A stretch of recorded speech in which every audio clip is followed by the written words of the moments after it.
The main event, Tom Aspinall, going in this fight, it's always tough. There's a time when, there's pretenders and contenders. And for Tom Aspinall, one fight went out of the first round. He went early in the second round, knocked the guy out in one of his previous fights.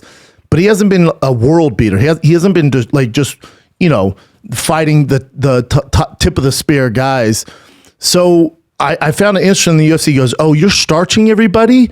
Here's Volkov, who's really only been finished 3 times in his career, former M1 world champion, Bellator world champion.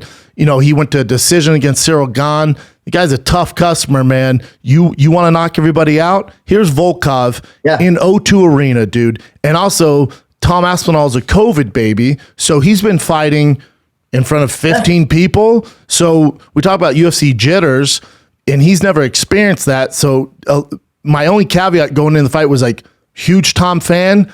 It's a lot to bite off, man. Volkov in O2 Arena, he's fought there before. He's beat Verdum. He's beat Overeem. He's impossible to finish.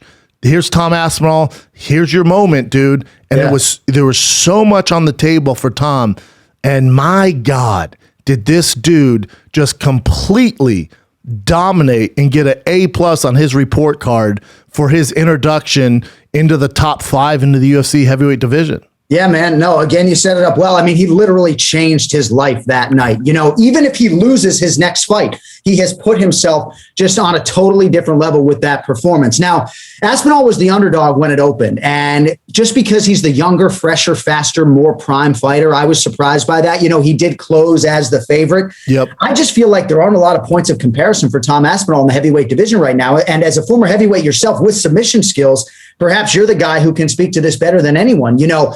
Some people have compared him to Frank Mir. I think he's a little bigger than Frank Mir. I think he's faster than Frank Mir. Maybe he's not as good with his offensive submissions quite yet as Frank Mir in a mixed martial arts setting, But where's the point of comparison in modern day MMA, the heavyweight right now with the offensive submission skill set that Tom Aspinall does? Like Curtis Blades is headlining this weekend.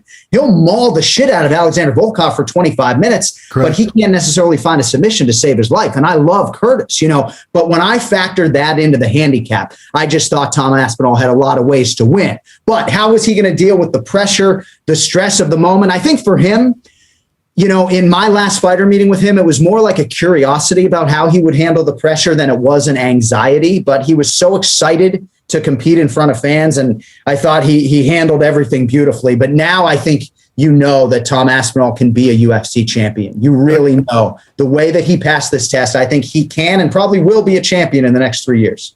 I agree. Yeah, I co-sign on that.